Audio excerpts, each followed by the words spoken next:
मोर kitchen को माने मो साम्राज्य को आपण मानक स्वागत जनाऊँचे। आपण माने देखिथिबे मु अलसुआ नुहे, मु मोर काम करिकिरी भी आपनक पाए वीडियो प्रस्तुत करि पारे। जो मानकर दांत समस्या थाए तांको पाई आज ये वीडियोटा दांत को केमती कि स्ट्रंग रखी पारिबे, दांत को केमती भल से रखी पारिबे, आज ताहा उपरे वीडियोटा बहुत लोक मते मेसेंजर रे मेसेज दे कि मो मुंडो खराब करी सारी थिले। दीदी दांत समस्या पाई शीघ्र गोटे वीडियो आण, शीघ्र गोटे वीडियो आण। तो मो चिंता करी करी रही गली बोली हाँ ना आज ही वीडियो मु प्रस्तुत करी आपण मानक पाई। एटा कौन देखि पारछंती तो एटा होची G32 टैबलेट। प्रत्येक डेंटिस्ट को सबुठार फेमस मेडिसिन होची G32 टैबलेट। सबू डेंटिस्ट माने ए मेडिसिन टाकू ही रेफर करंती फॉर पायरिया टेंडेंसी आ दांतर सबू प्रॉब्लम पाए। तो एटा होची G32 टैबलेट। यार दाम होची 125 टंका। लाइफ सेल भी बहुत अधिका देइचे। एटा नुआगी आनिली आउ मो एटा मो निजो पाई आनी तो मु कहली ना याकू यूज करबा आगर संपूर्ण वीडियोटा मु आपन को मान को दे दिए। G32 टैबलेटटा होची G अर्थ गम, गम रिपेयरिंग रो एटा होची टैबलेटटा। तो आपन एही टैबलेटटा माने सबु प्रकार दांत समस्या रे व्यवहार करि पारिबे।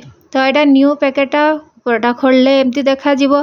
आश्चर्य हुअंतु नहीं, ता भितरे आउ गोटे चोपा अछि। एटा हला मूलटा।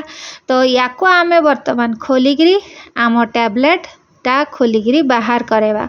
खुल जा सिम सिम, खुल जा खुल जा खुल जा, ढाई खोली गला। तो आपण माने देखि पारथुबे एमती रकम ए भितरे गुलिया गुलिया टैबलेट थाए।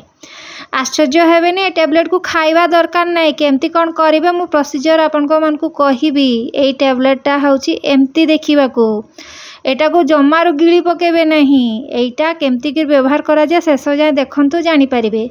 तो अबिका एई सब टैबलेट को मु ग्राइंडिंग जार रे दे देली। अभी याको घर घर की ग्राइंडिंग कर दबार अच्छी।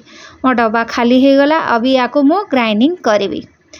तो ग्राइंडिंग करदेवे नहले हेमादस्तारे चूरी भी पारंती आपन। ओह पड़ीगला किंतु देखंतु पूरा पाउडर भलिया ताको ग्राइंडिंग करी देइची। अबिका मोर काम एया जे एई गुंडटा को डब्बा रे ठीक से भर्ती करिबा पाई।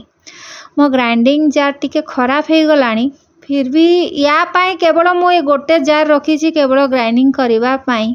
तो देखि पारथुबे केमती फाइन पेस्ट हेइची, माने पूरा पाउडर हेइ जाइची। तो याकू मु कौन करी अबिका मोर ए डब्बा भितरे भर्ती करदेबी। आपण माने भी डब्बा भितरे ही रखिबे। तो देखनु मोर डब्बा भितरे भर्ती करदेली। साइड रे किंतु के जाय पड़ी गला। देखनु मोर केते 4-5 टंका नष्ट हो गला। 4-5 टंका कोन 10-15 टंका नष्ट हो गला।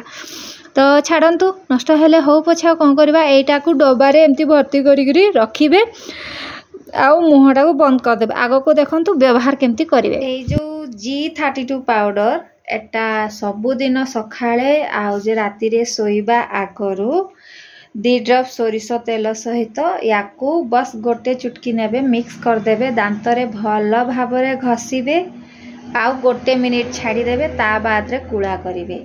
आपनकर तेणिकी पायरिया टेंडेंसी थाउ, दांतरू पूज भी बाहरु थाउ, दांत इन्फेक्शन माढ़ी इन्फेक्शन भी हो जाए थाउ, पाटी जनित पाटी रे घा हेकरी भी माने पाची जाई थाए। तो आपनकर पाटी जनित जे कोनोसी भी डिजीज हेई थाउ ता पाई तो एटा होची माने संजीवनी भलिया। आपन को जदि विश्वास लागुनी G32 विषय रे कोनोसी डेंटल डॉक्टर को भी आपण माने पचारि पारिबे। आउ प्रत्येक डेंटल डॉक्टर भी G32 ही रेकमेंडेशन दियंती।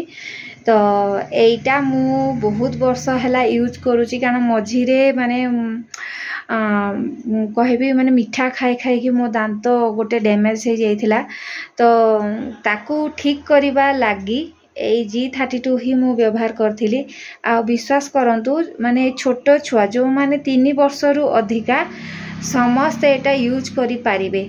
माने पाटी जनित जे कोनोसी भी आपनकर समस्या थाउ कैंसर व्यतीत आज्ञा कैंसर को एटा भल करि पारिबनी पार्टी जनित आपन जेकोसी समस्या था निहाती एटा बहुत ही भल काम रिजल्ट दिए किंतु एटा जदि आपको भल लागला वीडियो को 5 लोगों को शेयर करंतु G32 रो व्यवहार बहुल मात्रा रे करंतु आज्ञा एटा संजीवनी।